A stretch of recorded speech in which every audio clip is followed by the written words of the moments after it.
आज से हजारों साल पहले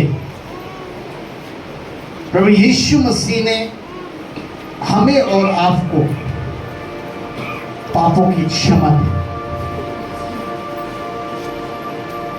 हम सब पापों से क्षमा प्राप्त के विश्वासी और भाई बहन हैं। लेकिन जो आज इस 21वीं सदी में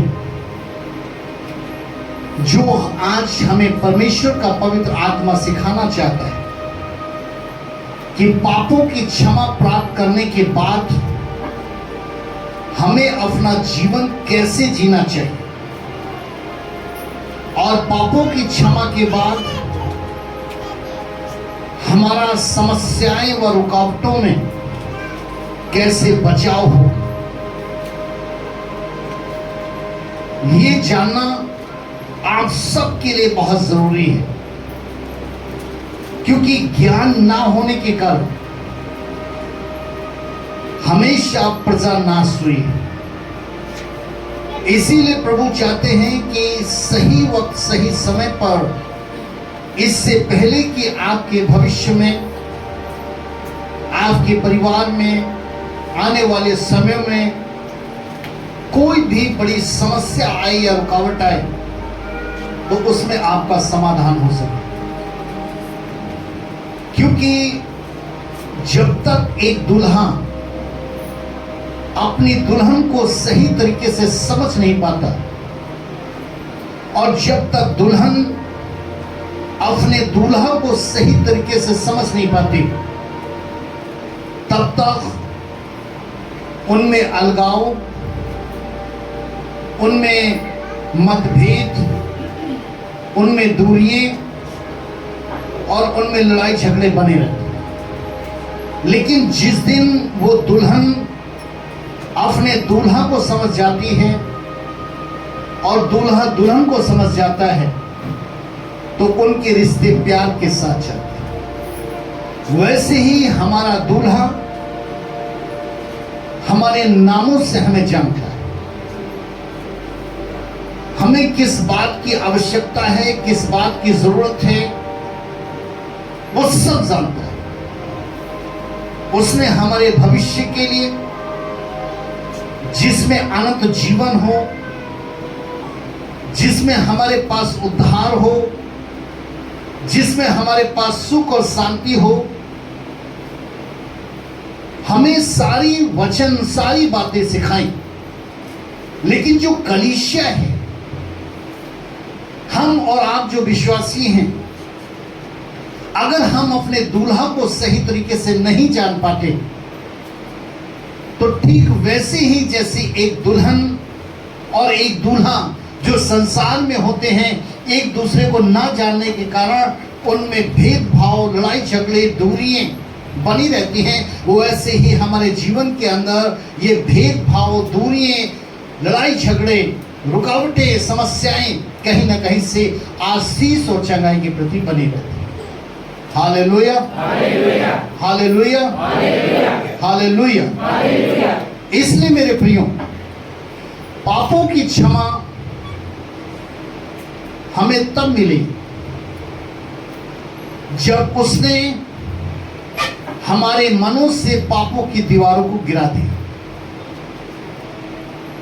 क्योंकि जब तक ये पापों की दीवार हमारे और आपके पापों मनों से नहीं गिरी, तब तक हम और आपका रिश्ता परमेश्वर के साथ नहीं हुआ। हम और आप परमेश्वर के नजदीक नहीं आ सके। प्रभु यीशु मसीह ने अपने प्राणों का दंड देकर इस पाप की दीवार को हमारे मनों से दूर किया और उसे गिरा दिया और हमें पवित्र आत्मा दिया।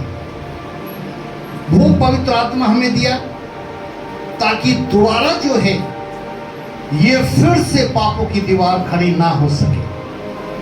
इसलिए जो आज का एंड टाइम प्रॉफिटिक मैसेज है वो ये है कि क्षमा के बाद के जीवन का सच्चा मार्गदर्शक पवित्र आत्मा है। पवित्र आत्मा कि पाप क्षमा के बाद का जो जीवन हमारा अगर उसमें मार्गदर्शक पवित्र आत्मा है तो सर्वदा हमारा बचाव होगा।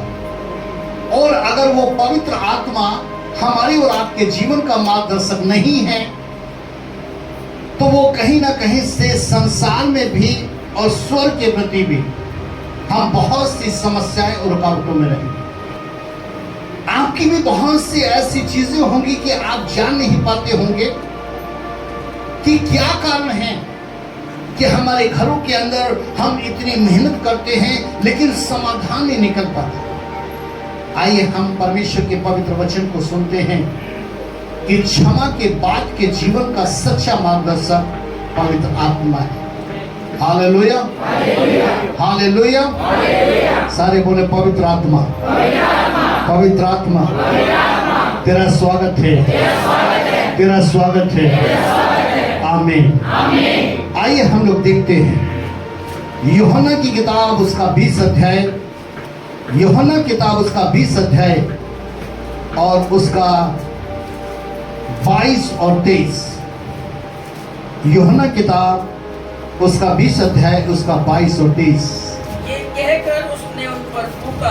अब यहाँ पर प्रभु यीशु मसीह जिस वक्त मृतकों में से तीसरे दिन जी उठे, जी उठने के बाद वो उन चेलों के पास गए जो उन्हें छोड़कर चले गए थे, जिन्होंने उनका इनकार किया था, जो उस पर विश्वास नहीं करते थे।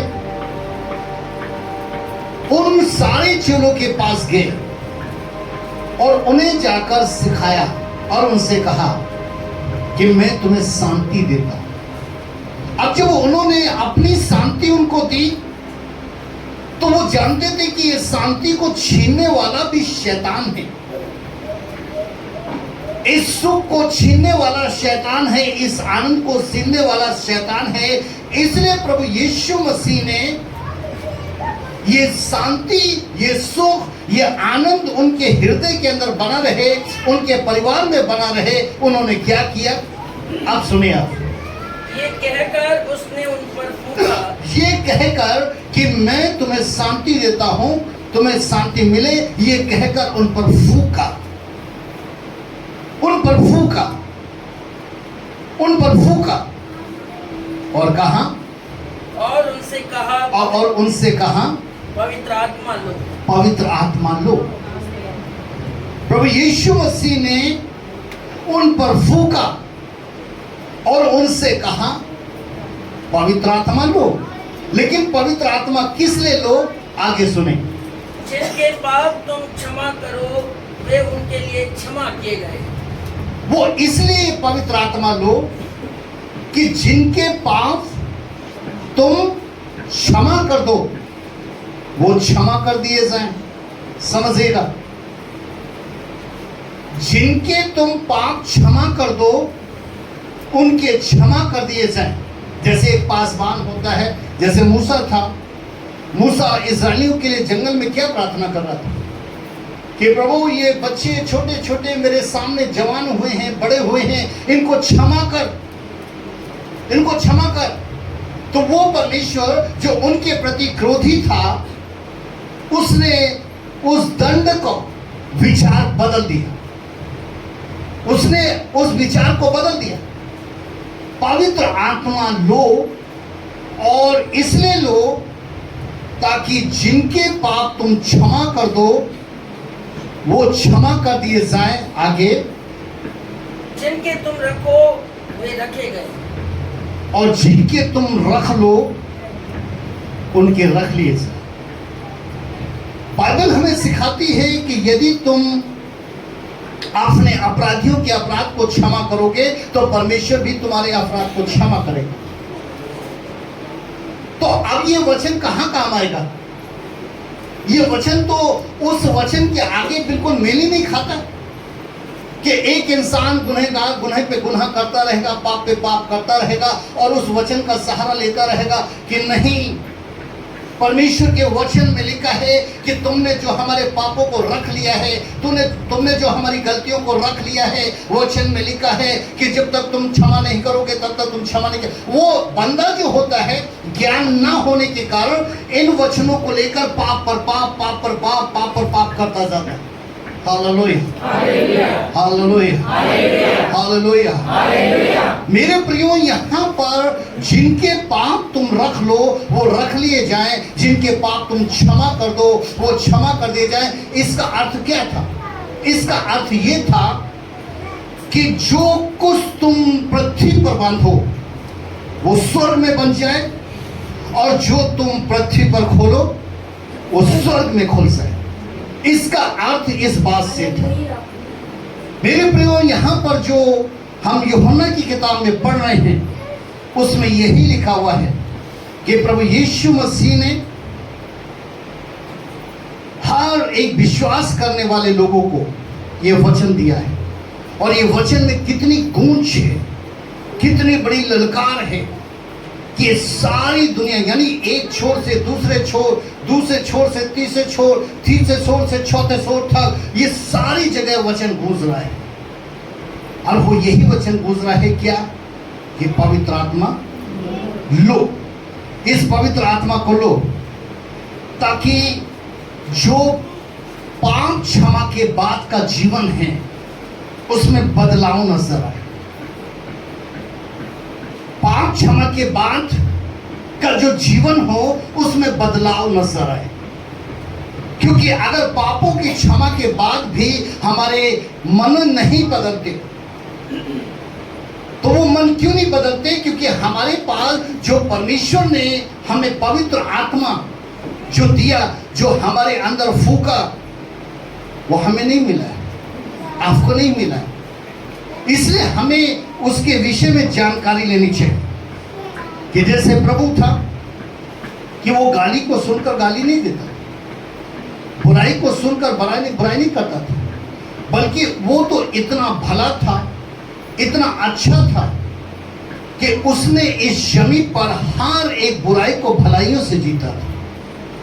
क्योंकि वो इस जमीन पर अपने प्रेम करने वालों मसीह भाई बहनों को वही पवित्र आत्मा देना चाहता है, ताकि वो पवित्र आत्मा जब हम प्राप्त करते हैं तो वो जो शांति उसने हमें दी, हमारे परिवार के लिए, हमारे अपनों के लिए, हमारे अपने जीवन के लिए, अपने सुख के लिए। क्योंकि अगर आपके पास शांति नहीं है तो आपका शरीर के अंदर वाइब्रेट है, उलझन है, निराशा है, घबराहट है, आपको शांति की जरूरत है। लेकिन ये शांति जो प्रभु ने दी है, हम इस चीज को कहते हैं कि उसने हमें क्षमा दी, हम कहते हैं उसने हमें छुटकारा दिया, उसने हमें उद्धार दिया, तो उसने वैसे ही हमें शांति भी दी।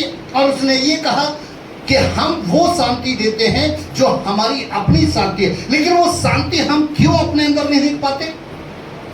क्योंकि जो उसने फूका, और फूक में क्या निकलता है? सांसें। वो देखते हैं जब कोई फूकता है तो उसमें से सांसें निकलती है। अब ये जो फूका, तो ये इसीलिए फूका ताकि इंसान के अंदर वो शांति बनी रहे और उसके अंदर वो बदलाव आ जाए। कैसा बदलाव आ जाए? कि वो फिर से जब क्षमा प्राप्त कर ली है तो वो पाप के मार्ग पर ना चले, गलतियों के मार्ग पर ना चले, बल्कि वो अच्छे काम करने वाला हो सके। Hallelujah, hallelujah, hallelujah. इसलिए मेरे प्रियो, क्योंकि पवित्र आत्मा को प्राप्त करना बहुत जरूरी है। मेरे साथ बोले, पवित्र आत्मा को प्राप्त करना जरूरी है। एक बार और बोले, मेरे प्रियो, ये बहुत जरूरी है, क्योंकि उसके बगैर सब कुछ अधूरा और नामुमकिन है। और जब पवित्र आत्मा आता है तो जो अधूरा है उसका पूरा सुधार होता है, और जो नामुमकिन है तो वो मुमकिन होता है। इसलिए प्रभु ने हमसे गुजारिश की प्रभु यीशु मसीह ने हमसे क्या गुजारिश की लूका 11:13 में कि अतः जब तुम बुरे होकर अपने बच्चों को अच्छी वस्तुएं देना जानते हो तो स्वर्गीय पिता अपने मांगने वालों को पवित्र आत्मा क्यों ना दे। उसने हमसे गुजारिश की, क्या आपने पवित्र आत्मा मांगा? क्या आपने कभी इस सांसों को मांगा कि प्रभु हमारे अंदर भी जो आपने सांसों को फूका है और आपने फूकने के बाद कहा कि पवित्र आत्मा लो, क्योंकि प्रभु ने जब फूक मारी तो उसमें से सांसें निकली, लेकिन हम समझ नहीं पा रहे थे कि जो सांसें निकल रही थी ये क्या काम कर रही थी। आप देखते हैं कि अगर कोई व्यक्ति बेहोश हो जाता है तो उसके मुंह को खोलकर एक दूसरा व्यक्ति जो है उसके मुंह के अंदर एक सांसों को डालता है, उसके अंदर सांसों को डालता है ताकि उसके पास जो बेहोशी की दशा है उससे बाहर आ जाए। वैसे ही हम विश्वासियों के जीवन में जो शैतान हमेशा हमें अच्छाइयों के प्रति, भलाइयों के प्रति, नेक कामों के प्रति, प्रेम के प्रति जो हमें बेहोश बनाकर रखता है, प्रभु यीशु मसीह ने आज उन्हीं चेलों के पास जाने के बाद उनको शांति दी और उनमें फूका।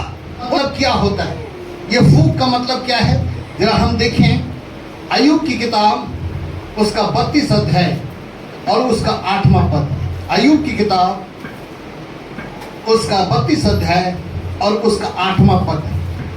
परंतु मनुष्य में आत्मा तो है ही। अब देख लीजिए, मनुष्य में मनुष्य का आत्मा तो है, क्योंकि अगर आपके अंदर मनुष्य का आत्मा नहीं होगा तो फिर प्राणों को कौन चलाएगा, और जब तक प्राण आपके नहीं होगा तो वो शरीर को कौन चलाएगा। इसलिए मनुष्य के पास आत्मा तो है, मनुष्य के पास आत्मा तो है, लेकिन आगे सुने, सर्वशक्तिमान की दी हुई सांस, सर्वशक्तिमान की दी हुई सांसें जो प्रभु यीशु मसीह फूक रहा था और कह रहा था कि पवित्र आत्मा लो, ये सांसें क्या है जरा सुने आप।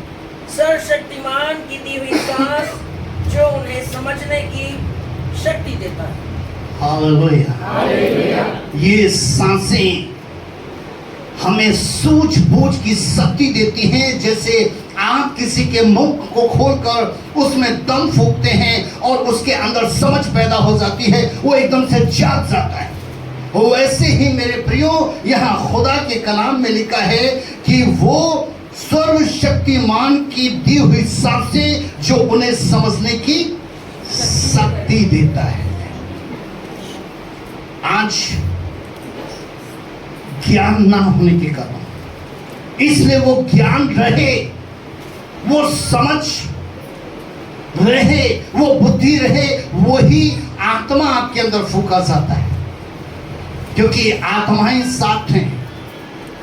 और प्रकाशित वाक्य की किताब के अंदर लिखा है कि 7 आत्माएं परमेश्वर के सिंहासन के सामने हैं, लेकिन ये पवित्र आत्मा, ये कौन सा आत्मा है जो 7 आत्मा में, ये कौन सा आत्मा है जो समझ का आत्मा है, जो बुद्धि का आत्मा है, जो ज्ञान का आत्मा है, जो ये इंसान ज्ञान ना होने के कारण वो नाश हो जाता है, समस्याओं में फंस जाता है। इसलिए पवित्र आत्मा ये हमें प्राप्त करना जरूर होता है मेरे प्रिय, ताकि जो शरीर पाप के कारण सुनसान बन जाता है, बेडौल हो जाता है, उसको सही दिशा में लाने के लिए आप समझते हैं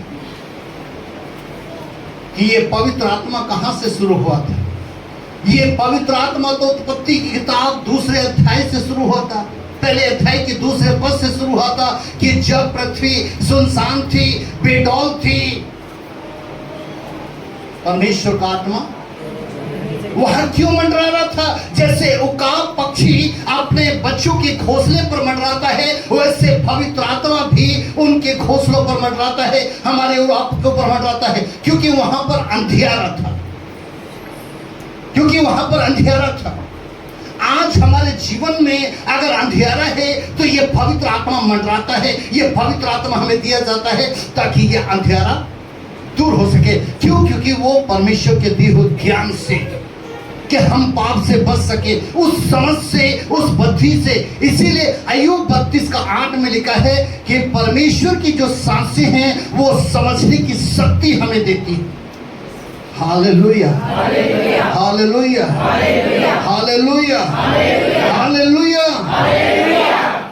मेरे प्रियो, ये पवित्र आत्मा जब आपके पास होगा तो इसमें कितना बड़ा कार्य होगा। ना प्राप्त करने के कारण जिसे आज तक हम नहीं समझ पाए, या प्राप्त करने के बाद भी आज तक हम उसे समझ नहीं पाए कि ये पवित्र आत्मा क्यों हमें दिया जा रहा है, क्यों प्रभु ने कहा कि पवित्र आत्मा लो, क्यों उन्होंने कहा कि जब तुम बुरे होकर अपने बच्चों को अच्छी वस्तु जानते हो तो तुम्हारे पिता से मांगने पर वो पवित्र आत्मा क्यों ना देगा। हम कैसे भी हैं, खुदा के कलाम प्रेरितों की किताब में लिखा है कि पवित्र आत्मा अन्य जातियों पर भी उतरा और सारे पवित्र आत्मा से भर गए।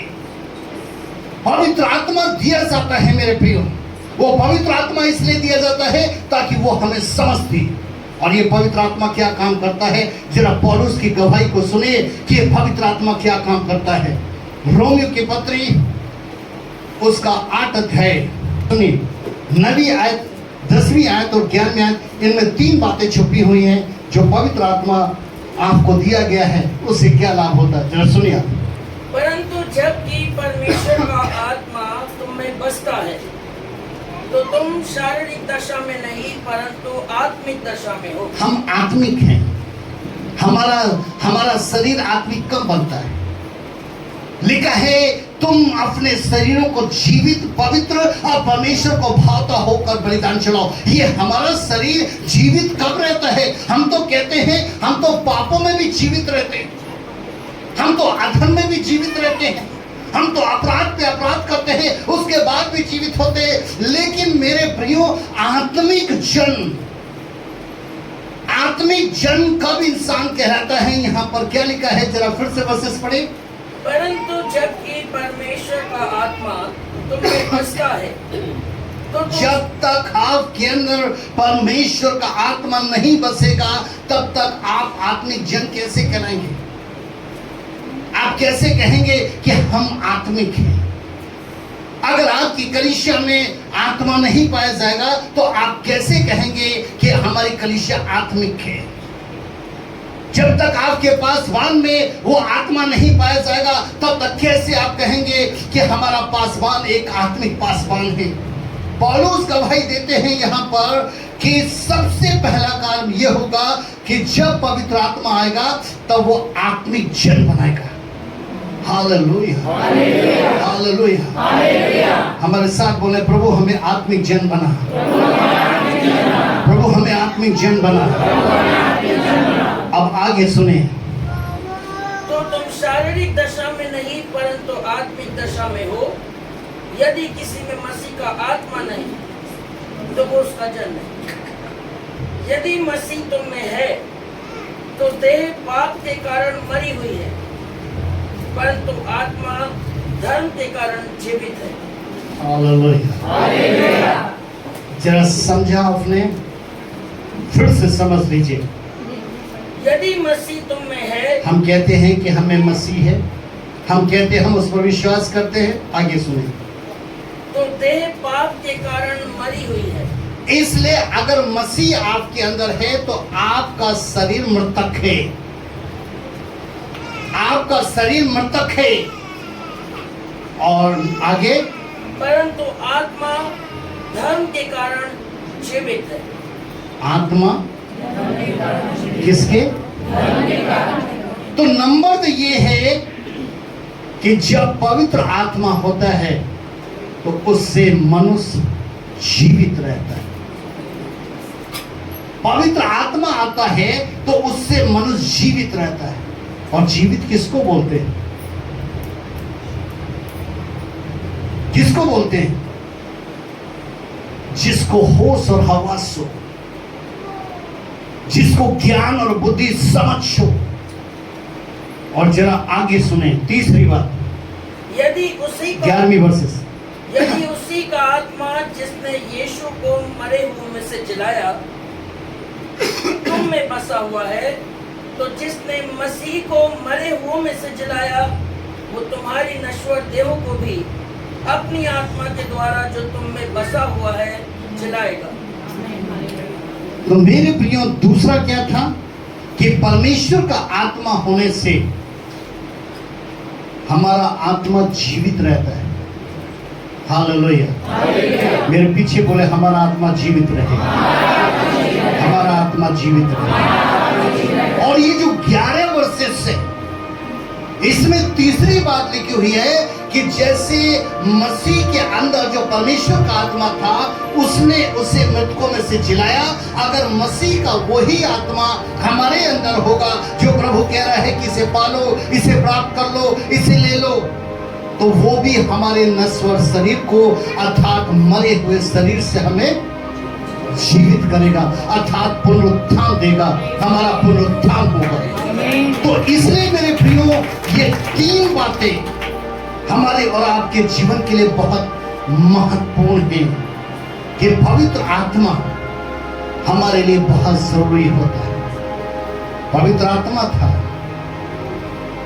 और लिखा है कि जब जब सिमसोन पर विरोधियों ने कब्जा किया, जब जब सिमसोन पर हमले हुए, षड्यंत्र रचे, तो खुदा की कलाम में न्याय की किताब के अंदर लिखा है कि तब तब परमेश्वर का आत्मा बलपूर्वक उतरता रहा, और वो इतना बलपूर्वक उतरता था कि शत्रुओं की सारी सामर्थ को वो जलाकर नाश कर देता था। हम समझ सकते हैं उस पवित्र आत्मा के विषय में कि वो पवित्र आत्मा ही था जो प्रभु के प्रीतों को, प्रभु के चेलों को हमेशा विपत्ति से बचाता था। चेले ऐसे मार्ग पर चल रहे होते थे, चाहे वो समुद्र में जा रहे हो, चाहे वो पैदल जा रहे हो, पीछे से कोई हमला करने वाला हो, या किसी ने कहीं गड्ढा खोद कर रखा है। तो खुदा के कलाम में लिखा है प्रीतों के काम की किताब के अंदर कि ये पवित्र आत्मा जो प्रभु ने उन पर फूंका था, वो उनके लिए एक ऐसा मार्गदर्शक था जो उनके अंदर हमेशा शांति बनाकर रखेगा। जिसके विषय में लिखा है कि परमेश्वर का आत्मा भय का आत्मा नहीं, परमेश्वर का आत्मा प्रेम, सामर्थ्य और संयम का आत्मा। उसने वही चेलों पर फूंका था, और फूंकने से पहले उसने कहा था तुम्हें शांति मिले, और फिर उसने इस शांति को बना रहने के लिए कि शांति मन में होना जरूरी है, इसलिए ताकि जब जब आपके जीवन के अंदर रुकावट या समस्याएं आए तो आप भय में ना जाए कि अब मेरा क्या होगा, अब मेरा क्या होगा, अब मेरा क्या होगा। आज बहुत से लोग प्रयास करते हैं, आपका विश्वासी का जीवन है, और इस संसार में ये दुष्ट आत्माएं कितना काम कर रही हैं। आपके परिवार को तोड़ने वाला कौन रहता है? आपके बीच में अलगाव कराने वाला कौन होता है? मेरे प्रियो, वो शैतान है, लेकिन हम उससे अनजान होते हैं, क्योंकि हम उस व्यक्ति के विषय में दूर दूर तक नहीं सोच सकते। जैसे सिमसोन कभी नहीं सोच सकता था कि जिसकी गोद में मैं अपने सर को रखता हूं, इसने चारों तरफ से शत्रुओं को फैला कर रखा है, और एक दिन यही गोद जिसमें मैंने अपने सर को रखा है, यही हमें जान से मरवा देगी। आज उसी तरीके से मेरे प्रियो, जब आप संसार में रहते हैं, आपके परिवारों में अलगाव हो जाते हैं, पति पत्नी के बीच में लड़ाई झगड़े हो जाते हैं, आपके पक्के जो माता पिता या और भाई बंधुओं के साथ सगे रिश्ते होते हैं वो टूट जाते हैं। क्यों? क्योंकि ये पवित्र आत्मा नहीं होता। अगर पवित्र आत्मा होता तो कभी टूटने नहीं देता, टूटने नहीं देता। इसलिए मेरे प्रियो, ये पवित्र आत्मा हमें दिया गया ताकि आज एक विश्वासी को दूसरा विश्वासी तोड़ ना सके, विश्वासी कलीसिया को तोड़ ना सके, और ना ही वो विश्वासी या पासबानों पर झूठे दोष लगाकर उनको दंड के योग ठहरा सके, क्योंकि इसके लिए ही हमें और आपको पवित्र आत्मा दिया गया है, जो हमें ऐसे वक्त में हमारा सहारा बने। ये पवित्र आत्मा क्या है जो फूका? ये समझ है। और इस समझ के विषय में पौलुस क्या कहते हैं? इफिसियों की पत्री पहला अध्याय और 18 पद। इफिसियों की पत्री पहला अध्याय और उसका 18वां पद। और तुम्हारे मन की आंखें, आप समझिए, किसकी आंखें? बोलिए। है आपके पास? हमारे पास तो शरीर का दिया हुआ आंखें। मेरे प्रियो, आंख होते हुए तुम अंधे हो, कान होते हुए तुम बहरे हो, इसलिए तुम्हारे बीच में ये समस्या आ गई, इसलिए तुम्हारे बीच में रुकावट आई। तुमने बहुत कान लगाने की कोशिश की, तुमने बहुत ध्यान बारीकी से देखने की कोशिश की, लेकिन प्रभु के उस वचन को भूल गए कि कान होते हुए तुम बहरे और आंख होते हुए तुम अंधे हो, और समस्या आ जाएगी। यहां पर समझिए, ये पवित्र आत्मा का कार्य को समझिए, ये क्या करता है, जरा सुनिए। और तुम्हारे मन की आंखें ज्योतिमय हो, कि तुम तुम्हारे मन की आंखें, ये आंख क्या है? ये शरीर का एक ऐसा, कहते हैं, खिड़की है।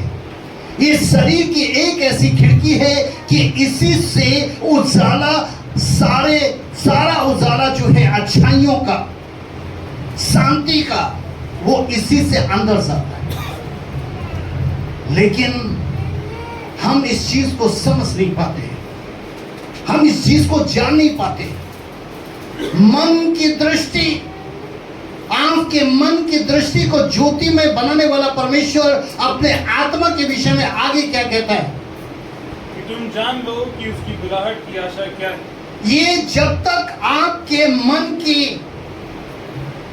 की आंखों के अंदर ये ज्योति में रोशनी जो पवित्र आत्मा की है वो नहीं जाएगी, जब तक ये पवित्र आत्मा की रोशनी आपके मन की आंखों में नहीं जाएगी, तब तक आप कैसे जान पाओगे कि उसने आपको क्यों बुलाया है, आप क्यों विश्वासी बने हैं, आप उस पर क्यों विश्वास करते हैं, आपने क्यों उसके नाम का बपतिस्मा लिया है, आप क्यों उसके पीछे चलते हैं। और आगे, और पवित्र लोगों में उसकी मिरास की महिमा का धन कैसा है।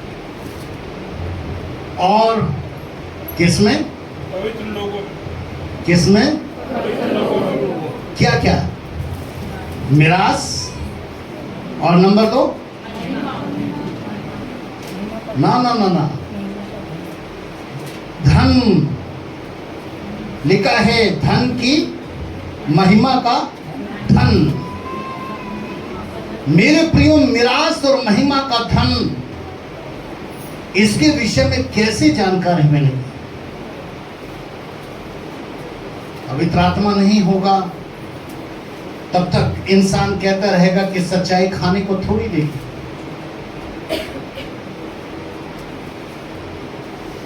लोग अक्सर कहते हैं कि हम कमाने नहीं जाएंगे तो खाएंगे क्या? इजरायली तो 40 साल तक काम नहीं किया, क्या खाए नहीं? इजरायली 40 साल तक काम नहीं किया, क्या कपड़े नहीं पहने? क्या उनके शौक पूरे नहीं हुए? मेरे प्रियो, ये आत्मा, जो पवित्र आत्मा, ये दम फूंककर, सांसें फूंककर हमें दिया जा रहा है, ये हमारे एक बुझी हुई बत्ती को उजाला बनाती है, हमारे मन की दृष्टि को खोलती है, और उसमें आशा की किरणें कि हम क्यों बुलाए गए हैं, इसलिए ताकि हम मिरास को हासिल करें, हम क्यों बुलाए गए हैं, ताकि हम महिमा के धन को हासिल करें। Hallelujah, hallelujah, hallelujah. इसीलिए खुदा के कलाम में लिखा है कि प्रभु यीशु ने अपने चेलों पर फूंका और कहा कि आत्मा लो। वो क्या मतलब था? कि उसने चेलों को समझने की शक्ति दी, समझने की शक्ति दी, क्योंकि प्रभु ने कहा था कि परमेश्वर की समझ को, ज्ञान को, बुद्धि को इस जमी पर ज्ञानी, इस जमी पर का संसार का ज्ञानी प्राप्त नहीं पा जान नहीं पाता। लेकिन छोटे से छोटा स्वर्गीय अगर होगा तो वो जान लेगा। क्यों? क्योंकि उसको वो पवित्र आत्मा मिल चुका होगा, उसने उस पवित्र आत्मा को हासिल किया होगा। मेरे प्रियो, आज अक्सर आप देखते हैं कि हमारे चुनाव अलग हो जाते हैं। हर चीज में पवित्र आत्मा अगुवाई करती है। आप बहुत से सेवकों को देखते हैं, बहुत से पासबानों को देखते हैं, बहुत से विश्वासियों को देखते हैं कि किस तरीके से वो पहले आगे होते हैं लेकिन धीमे धीमे धीमे पीछे क्यों चले जाते हैं। प्रेरितों का काम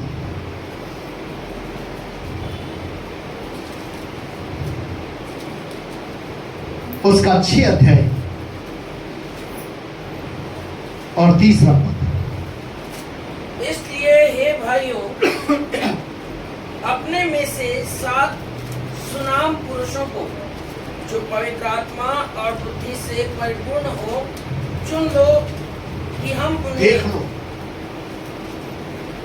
चुनाव भी उसी का करना चाहिए जो पवित्र आत्मा से भरा हो, बुद्धि से भरा हो। सेवाएं किसी दी जाती है। ये सेवाएं किसको देना चाहिए? ये सेवाएं उन्हीं के हाथ में दी गई मेरे प्रियो, जो पवित्र आत्मा और बुद्धि से भरे हुए हैं। इसीलिए आप देखते हैं कि बहुत से लोग अपनी खुशी की जो बातें हैं वो छुपा कर रखते हैं। क्यों? वो सिर्फ इसीलिए छुपा कर रखते हैं कि जिसको पवित्र आत्मा नहीं मिला है और हमने इसको खुशी की बातें बताई तो ये कहीं ना कहीं से रोड़ा पा देगा। इसलिए ऐसे व्यक्तियों से हमेशा छुपाई जाती है, क्योंकि वो उसके जीवन के अंदर बहुत बड़ा रोड़ा बन जाता है।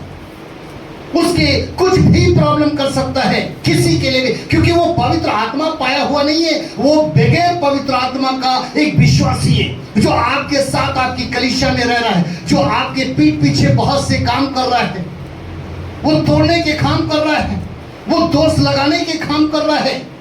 लेकिन इन चीजों को देखने वाला कौन है? पवित्र आत्मा, पवित्र आत्मा, पवित्र आत्मा। इसीलिए खुदा के कलाम में लिखा है, यदि तू चुप रहेगा तो मैं बोलूंगा। इसलिए जो पौलुस ने रोमियो की किताब 8 अध्याय के अंदर जो हमने 9 से 11 तक में पढ़ा था कि किस तरीके से ये पवित्र आत्मा को प्राप्त करने के बाद, और ये तीनों बातें जब पौलुस को प्राप्त हो गई तो पौलुस ने क्या गवाही दी थी जानते हैं आप? गलतियों की किताब उसका 2 अध्याय और 20वां पद। गलतियों की किताब उसका 2 अध्याय और उसका 20वां पद उन्होंने क्या गवाही दी थी? मैं मसीह के साथ क्रूस पर चढ़ाया गया, ये अब मैं जीवित न रहा पर मसीह मुझ में जीवित है, और मैं शरीर में अब जो जीवित हूँ तो केवल उस विश्वास से जीवित हूँ जो परमेश्वर के पुत्र पर है, जिसने मुझसे प्रेम किया और मेरे लिए अपने आप को दे दिया। जिसने पवित्र आत्मा प्राप्त कर लिया उसके अंदर ये सोच आ जाती है, उसके अंदर ये विचार आ जाता है कि अब मैंने अपने स्वयं का इनकार कर लिया है, मैं मृतक समान हूं, मुझ में अब कोई स्वार्थ नहीं, मुझ में अब कोई लोभ नहीं, लालच नहीं, अब तो सिर्फ मसीह मुझ में जीवित है। और जरा इसी का 6 का 17 पढ़ दीजिए गलतियों का। आगे को कोई मुझे दुख ना दे। अब देख लीजिए, जैसे ही उनको ये प्राप्त हुआ तो उन्होंने विरोधियों से क्या कहा? उन्होंने विरोधियों से क्या कहा कि आगे को कोई मुझे दुख ना दे। ये हमेशा ध्यान रखिएगा, ये खुदा के कलाम में लिखा है कि मेरा अभिषिक्तों को, है जी, अपनी जुबान पर हमेशा लगाम लेना, हमेशा। अगर कोई भी जन पवित्र आत्मा पाया हुआ जन है, एक चुना हुआ है, इस वचन को पहले सुन लीजिए, पूरा फिर से पढ़ दीजिए। आगे को कोई मुझे दुख न दे, क्योंकि मैं यीशु के दागों को अपनी देह में लिए फिरता हूं। मैं चाहूं तो तुम्हारे पापों को रख सकता हूं, और मैं चाहूं तो मैं तुम्हारे पापों को क्या कर सकता हूं? क्योंकि स्वयं प्रभु ने कहा कि जिनके तुम रख लोगे वो रख लिए जाएंगे, और जिनके क्षमा कर दोगे वो हमेशा याद रखना। पौलुस ने अपने विरोधियों से कहा कि मैं मसीह के दागों को लेकर घूमूंगा। दाग क्या थे मसीह के? बदनामी, रुकावटें, समस्याएं, भूख, प्यास, बहुत सी ऐसी चीजें जो उसके सामने काल बंद करके आ रही थी, लेकिन उन सब से कौन निकल रहा था? परमेश्वर का पवित्र आत्मा। आज वही पवित्र आत्मा मेरे प्रियो हमें और आपको प्राप्त करना है, जो हमें ज्ञान देता है, जो हमें समझ देता है, और जिसने हमें और आपको सिखाया, जिसने हमें और आपको बताया कि सेवा भी उन्हीं को दी जाती है। Hallelujah, hallelujah, hallelujah. क्योंकि क्या तुम जानते हो कि तुम्हारा मन परमेश्वर का मंदिर है, और जो इस मंदिर को नाश करेगा वो नाश कर दिया जाएगा। पहला कुरिन्थियों 3:16 में है। इसलिए मेरे प्रियो, प्रभु यीशु मसीह ने अपने चेलों पर फूंका और कहा आत्मा पा दो। आज अगर आपको हमेशा चंगा रहना है तो पवित्र आत्मा। चंगा करने वाला कौन है? पवित्र आत्मा। भविष्यवाणी करने वाला कौन है? आश्चर्य कर्म करने वाला कौन है? आशीष देने वाला कौन है? सावधान करने वाला कौन है? सिखाने वाला कौन है? और स्मरण कराने वाला कौन है? पाप, मृत्यु और शैतान से बचाने वाला कौन है? इसलिए उन्होंने कहा पवित्र आत्मा पालो। मेरे प्रियो, पवित्र आत्मा प्राप्त की धुन में रहो, प्रार्थनाएं करो, गिड़गिड़ाओ कि प्रभु मुझे पवित्र आत्मा दो, मुझे पवित्र आत्मा दो। क्योंकि पापों के क्षमा के बाद के सच्चे बचाव का जो मार्गदर्शक है वह है पवित्र आत्मा, जो आपकी देह, प्रेरण, प्राण और आत्मा को छूने नहीं देगा।